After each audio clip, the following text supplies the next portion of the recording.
मसला ये महंगाई का। तो लोग महंगाई करते हैं। शादी में जाने के बाद ऐसा होता है कि जनाब अली कोई सक्सेना साहब की बारात में आ गए हम। वीगोएं जा रही हैं सारी एक जैसी वीगो, उसके अंदर सारे चच्चा मामू ताया भरे में और सबका दिल रखा जा रहा है। उसने इतना पैसा लगा दिया कि ड्रोन चल रहा है उसकी शादी के अंदर, ऐसा लग रहा है कि कोई पहाड़ों में जंग चल रही है। अच्छा पहले होता था कि भाई कैमरामैन आया, शादमानी हो शाद, हमने छोटा निवाला ले लिया, हमने कहा पूरा खानदान वीडियो देखेगा, मैंने कोरमे में छोटा निवाला उठा लिया, अपना क्लोजअप दे दिया। अबे अब तो छोड़ ही नहीं रहा भाई, वो लिफाफे के हिसाब से मैनेज कर रहा है। बोल रहा यार इसका लिफाफा निकाल। ऊपर से ड्रोन आया, ड्रोन ने भर उसका गरारा शरारा लड़की के रुपट्टे सब उड़ा दिए उसने। पता नहीं, मैंने कहा हमला हो गया, क्या करूं, पूरा कोरमा ठंडा करके निकल गया वो आगे। हफ्ता इतवार छुट्टी है, भूख से मछली की तरह तड़प रहा है वो, लेकिन उसकी हिम्मत नहीं है कि वो बीवी को उठा दे। बीवी बोलेगी एक ही दिन मिलता है आपको, वो भी चैन नहीं, जाके कर लेते ना आप, आपके बाप को भी नाश्ता दो, आपको भी नाश्ता दो। अच्छा मैं कहा वो जाके होटल के ऊपर रबड़ के पराठे छील रहा होता है और मेदे में तकलीफ हुई होती है, बल्कि चुप है। तो मर्द जो है ना वो बेचारा चुप ही रहता है, जब वो बोलता है तो वो बुरा बन जाता है। सारी जिंदगी बेगम को घुमाता है, जब वो बुढ़ा हो जाता है बेगम जो है वो बेटों के साथ बैठ के स्कूटर पे निकल जाती है, बुढ़ा बाहर गलियों में घूम रहा होता है। जब इंसान मुंह में मावा रख के या गुटखा रख के या बाबा रत्ना का पान रख के निकलता है ना भाई, तो वो घर की टेंशन रिलीज कर रहा होता है। कभी भी मत छेड़ना, बद्दुआ लगेगी तुम्हें किसी पनवाड़ी की। अगर तुमने किसी पनवाड़ी को छेड़ दिया, तुमने आगे बोल दिया अब ये बता यार पिलास कहाँ रखा हुआ है, अबे पिलास कहाँ है बताना। और जब वो बड़े दुख के साथ पिचकारी मारेगा, अबे तुझे बोला है ना यार वहां पे रखा हुआ है, तूने फेंकवा दी ना यार। लेकिन लियाकताबाद, नाजाबाद, गोलीमार, लांडी, करौंगी, औरंगी के अंदर अगर आपकी गाड़ी लग जाए तो खुद सॉरी कर लेना। यहाँ की बड़ी दिमाग शार्ट पब्लिक है। अगर तुमने यहाँ पर अपना डिफाइन कर दिया ना रोड के ऊपर, भाईजान मैं यहाँ से आ रहा था, आप वहां से आ रहे थे, आप यूं हो रहा था, वो हो रहा था, तो वो चम्मा परेड शुरू हो जाएगी। आप उतरते बोलो सॉरी भाई मुझसे गलती हो गई, तो ये छोड़ देंगे। अरेंज मैरिज में और लव मैरिज के अंदर दो अलग अलग रास्ते हैं ये।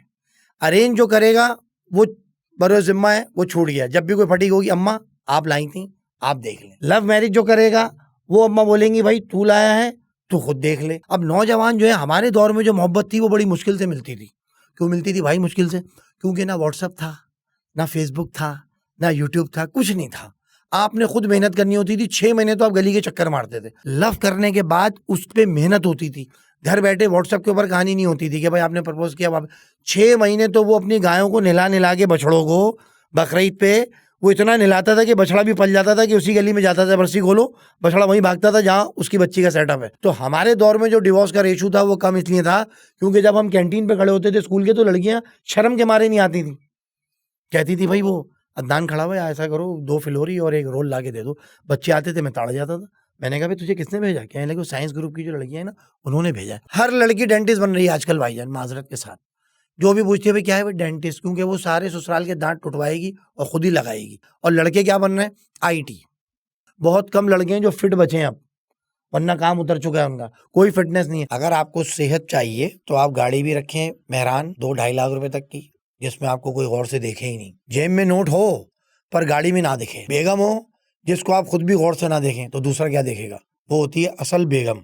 ओरिजिनल बीवी वो है जिसको आप भी गौर से ना देखें, जो सिर्फ चूल्हा देखे और किचन देखे और आपकी नस्ल को परवान चढ़ाए। तो बात यह है कि जब बच्चे बाप को ताना दे रहे होते हैं ना घर के अंदर, तुमने हमारे लिए किया क्या है? तो एक बाप था बड़ा समझदार, काबिल आदमी था। उसने कहा, उसकी एक ही बेटी थी, कहने लगे बेटा जब ये दफना कर आए ना तो ये खत इनको दे देना। बेटे आए दफना के, मेवा शाह से कब्रिस्तान से आए, बैठ के पाए, बहन आई रोती हुई, ये अब्बू ने मरने से पहले दिया था। भाइयों ने खत खोला, उसमें लिखा था, अब्बा ने बोला कि तुम लोग ये कहते रहे मुझे सारी जिंदगी कि मैंने तुम्हारे लिए क्या किया है, ये तुम्हारे लिए खुशखबरी है, इस बिल्डिंग की बुनियादों में खजाना दफन है, खोद के निकाल लेना। चारों बेटों ने भाईजान बोला सामान निकालो भाई, तू अलग किराए पे जा, तू अलग किराए पे जा, बिल्डिंग गिराओ। बिल्डिंग गिरा के जब खोदा, अंदर से निकला डब्बा एक डालडा घी का, उसके अंदर से एक जनाब अली खत एक और निकला।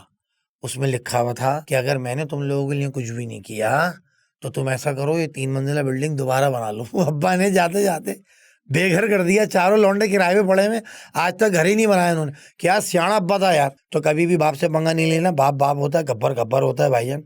तो अब्बा को सलाम करो, सलालेकुम, और किनारा पकड़ के निकल जाओ। सीजन चल रहा है अभी बकरा ईद का, तो लेनी एक को होती है गाय, और जा रही पूरी सुजुकी एक तरफ ढा गई। एक बार तो जो जंगला था ना वही बैठ गया। वो लड़कों के अंदर जो है वो छाड़ेबाजी भी बहुत है, क्योंकि जब वो गली के अंदर लेके बच्चियां गुजर रहे होते हैं, वो चाहते हैं कि सारी लड़कियां हमें देखें। मुझे अपना बचपन अभी याद आता है, तो अब्बा ले आते थे कि मैंने कहा अब्बा ये क्या देख रहे हो? कहने लगे मियाँ बकरी को बकरा कर देते हैं रबर बैंड चढ़ा के। अबे मैंने कहा अब्बा कहाँ क्या बात कर रहे हो, मैं बड़ा था नॉर्मल, लेकिन अब्बा क्या बोलते थे, एक ने बोला 30,000 रुपये। अब्बा क्या बोल रहे हैं, मैं अब्बा का हाथ पकड़ के खड़ा हूँ, इतना बड़ा था मैं, अब्बा का हाथ पकड़ के खड़ा हूँ। अब्बा उसके कान में आके बोल रहे हैं 30,000 के, 5,000 ले ले। बोलता था 5 है नू, छोड़ दे तेरे से गले नहीं बनेगी, छोड़। तो बकरे जब आते थे हमारे, हम रातों को बकरे को, मैंने एक बार बकरे को, ये देखो ये मैं रियल वाकया बता रहा हूँ, हाँ लेटे लेटे सुनो, बेड पे उठना मत, अभी पानी बाद में पीना, पहले हमारी सुन ले यार, हम खड़े पे बात कर रहे हैं ना तुमसे, हमारी सुन लो। सहन में बकरे बंधे हुए थे, हिरन के बच्चे लाया था मेरा बाप टेडी, हिरन के बच्चे। मैंने 8 लूसन की गड्डियां खिला दी उसको। मैंने कहा उस्ताद पेट में, मुझे नहीं पता कि उजड़ी होती है, क्योंकि मैं मासूम बच्चा था, मुझे क्या, मैं समझा बोटियां हैं।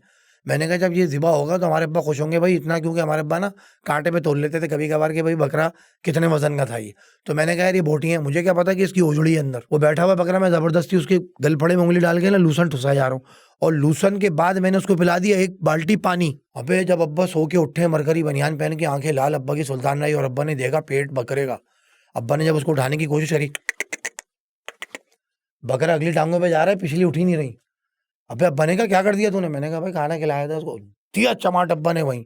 बोल रहा तूने पानी भी पिला दिया, पानी जो है 3 घंटे बाद पिलाते हैं, क्योंकि भाई इतने महंगे महंगे बकरे आ गए, कहाँ से लाएंगे, और बीवी का भी मुंह खुश नहीं, ये नहीं ले आप, वो वाला चाहिए ब्राउन वाला। अब वो ताड़िए जो वहाँ खड़ा हुआ है, जो पंजाब से, भाईजान ये जो भाभी को पसंद आया ना, ये बकरा ही कुछ और है, ये मिट्ठू है।